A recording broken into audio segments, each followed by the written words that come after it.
bring snacks that I ask them, in terms of before practices or anything like that. Just asking questions to kind of understand and not just demanding something from them because I know it's important, but it's really trying to get to the kind of individual underneath of what's really going on and just being there for them and asking, I want to emphasize, yes, the importance of nutrition, but at the same time, I want to really be accommodating for what's really going on outside of, the weight room, outside of being whenever I'm working with them after school, because there's a lot of things going on that I necessarily don't know about and want to be very empathetic and understanding about.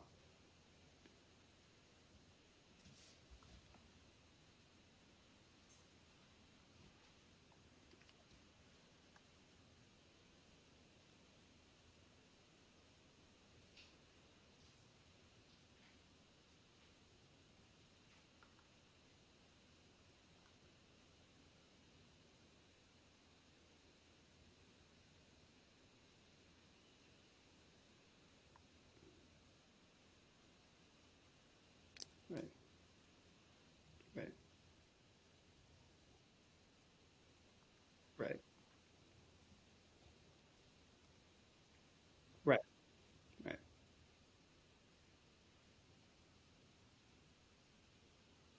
right, yeah, right.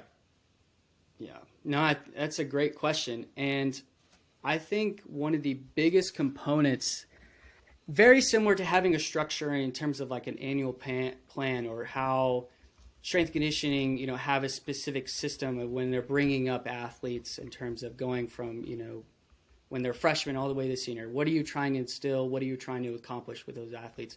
I think that very much applies when working with high school earlier on.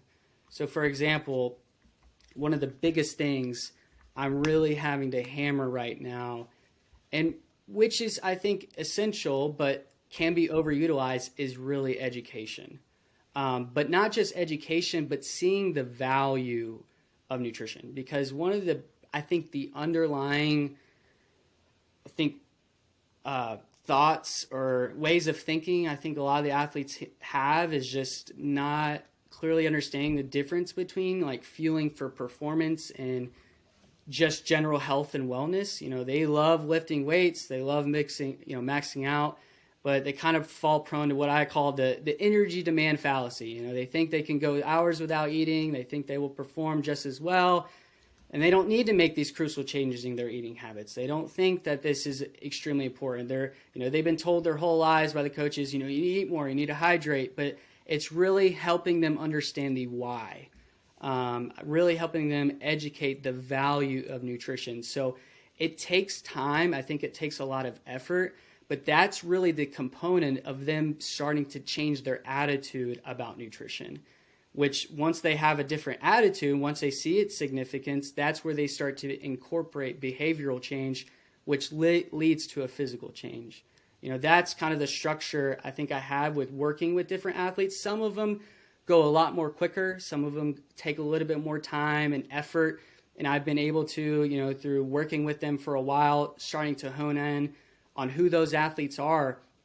But really right now, it's a very large education component and funneling down, not just with the individual athletes, but from the coaching staff all the way down, because they're going to instill not just with their parents, but also with what the coaches, personal habits are and all those other things. So it really starts with a lot of education. It really starts with honing in basic fundamentals of nutrition and not trying to overcomplicate it, and really seeing how they can take maybe some of the challenges they're experiencing and being able to implement, goals and changes on an annual basis.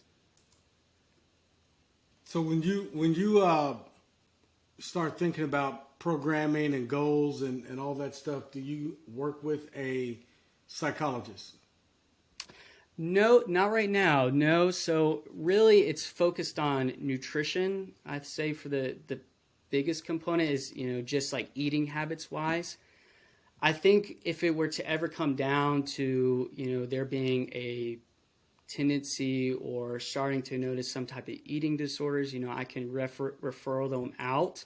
I definitely would like to work with a psychologist. I think that we just don't have access to that right now.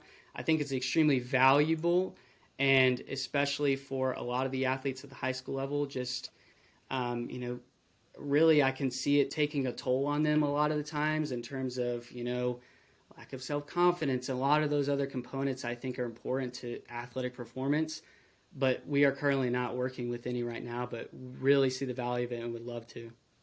Okay, so as a nutritionist, Mm-hmm. when you're saying you refer athletes out if you think there's a problem that's a psychological one. Right. You use your knowledge in strength conditioning when it's an issue there, along with the strength coach, right? Right. And then what is the process for you at the collegiate level? So we're going to talk about the high school level here in about 5 minutes. Okay. But what is the process at the collegiate level? Big D1, small D1. Mm-hmm. In terms of referring out or working with the strength conditioning? In terms of, collaboration with other professionals. Absolutely, yeah. I mean, I think for myself, having a background in strength conditioning, I certainly don't want to, because especially whenever I was in that role in the collegiate level, I was not working as a strength conditioning coach. I was working Right. alongside them. I certainly was not the one implementing in terms of programming. I learned a tremendous amount of value to them or from them. I definitely think that I was able to see how they program, how it implements the nutrition, but especially at the lower collegiate programs, from what I've spoken to and a lot of those programs, they've just told me a missing facet is nutrition. They have the programming down. They have a whole sports medicine department. They have the coaching staff. They just